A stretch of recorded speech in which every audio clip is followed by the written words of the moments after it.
Well, loved ones and friends recently lost the brilliant drummer and primary lyricist for the band Rush, Neil Peart. But given the fact that Mr. Peart was a principled and talented Canadian who also was firmly dedicated to liberty, one wonders what he might say about the latest development there, as one of Prime Minister Justin Trudeau's chief bureaucrats just recommended, get this, that anyone who wants to operate a website online must first get a license from the government. Hi everyone, I'm Gardner Goldsmith for MRC-TV, and folks who turn to alternative media and avoid the pop dinosaur media are likely aware of the recent shocking revelation that the Canadian government just interrogated Rebel News publisher and reporter Ezra Levant for having the temerity to write a book about the leftist pinup Prime Minister Justin Trudeau during an election cycle. You call in authors to grill them about a book criticizing your boss. Think about who you are. We call the director of Rebel News Network Limited. Yeah, who happens to be the author of the book. And they're also likely aware that Canada has no constitutional prohibition against its politicians attacking the freedom of speech, the press, and other forms of expression.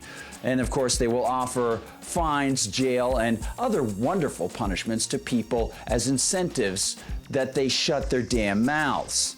Now, it seems clear that the Trudeau administration is intent on becoming known as the most intensely censorious gang of Canadian politicians and bureaucrats in the last half-century. As Chris Tomlinson reports for Breitbart, Steve Goulblow, Trudeau's Canadian heritage minister, because everyone knows you have to have some tax-hungry government official controlling the narrative about your heritage, right? Is recommending that anyone who wants to run a website in the Maple Leaf Nation be required to get a license from the people in the government. The minister, who has been tasked with updating Canada's broadcasting laws using the Canadian Radio, Television and Telecommunications Commission, stated that internet news sites will be asked to obtain a government-approved license. How strange. A call for censorship from the heritage minister for a Canadian prime minister slammed with financial scandal inside his administration and personal scandal for projecting a social justice warrior narrative persona in office despite his own donning of brown face in private. Well, he's two-faced. Well, that is all while the government persecutes a writer for mentioning some of these things in a book. How shocking. But have no fear, everybody.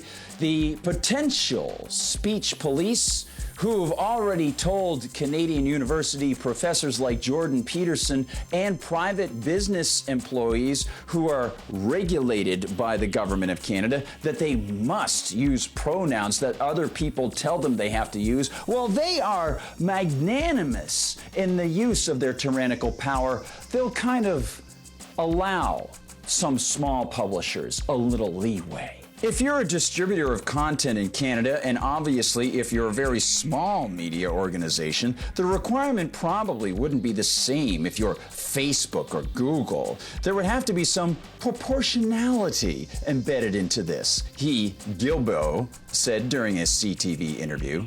How nice. You know, the astounding thing about this is that many Canadians, mostly leftists, of course, actually believe that this authoritarian approach to interpersonal existence is laudable. Now, did it ever occur to any of these Harridan-behaving folks that people have an inherent right to express themselves? Did it ever trouble them that their authoritarian ideas are along the lines of tyrants like Hitler, Stalin, Mao, and Castro?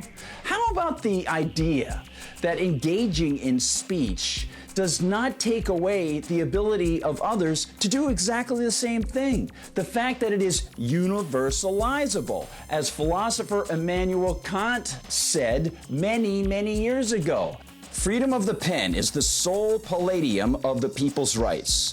For to want to deny them this freedom is not only tantamount to taking from them any claim to a right with respect to the Supreme Commander, according to Hobbes, but is also to withhold from the latter all knowledge of matters that he himself would change if he knew about them, and to put them in contradiction with himself. And what Kant meant by the latter was that even if a politician were to claim sovereign power over the so-called body politic because that politician supposedly represents the will of the people, such a will can't be fathomed unless the people can actually express themselves.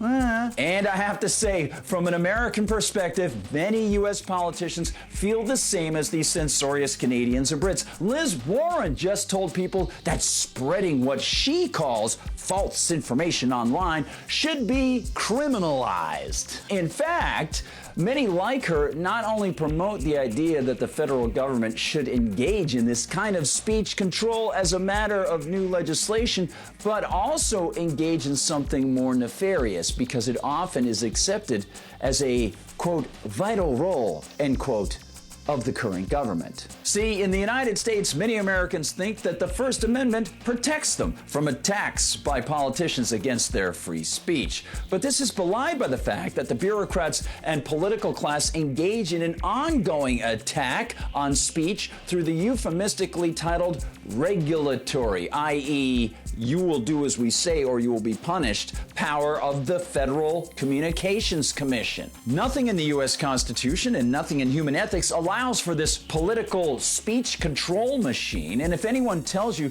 that it's merely there to facilitate a level playing field on the broadcast and internet platforms, they're utterly wrong. And in the United States, many Americans think that the First Amendment protects them from attacks by politicians coming after their ability to be able to speak. But really, that is belied by the fact that on a functional basis every day, bureaucrats use the so-called regulatory, i.e., threatening power of the Federal Communications Commission to crush speech as a matter of course. Nothing in the U.S. Constitution and nothing in human ethics allows for the existence of this political control machine to crush speech. And if anyone tells you that the FCC is merely there to facilitate an even playing field on the broadcast and internet platforms, they're absolutely wrong. Since its inception in the 1920s as the Federal Radio Commission, the body that is now known as the FCC has systematically been used to shut down radio stations, hobble television, which, by the way, we could have had 5 years earlier, except, of course, the FCC played favorites to radio station owners who didn't want the competition, so they wouldn't allow licenses to be issued to new television stations.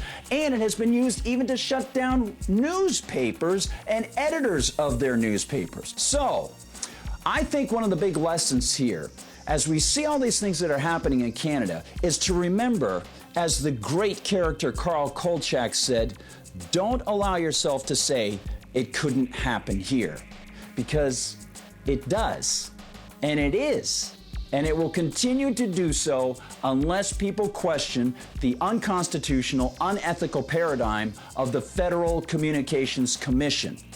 Because what's happening in Canada could happen right here very, very soon. I'll go back to the thoughts of Neil Peart.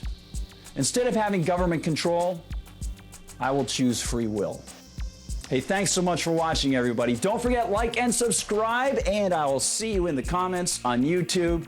Don't forget also to head over to MRCTV.org because there's always something happening there that sometimes we just can't get out on video.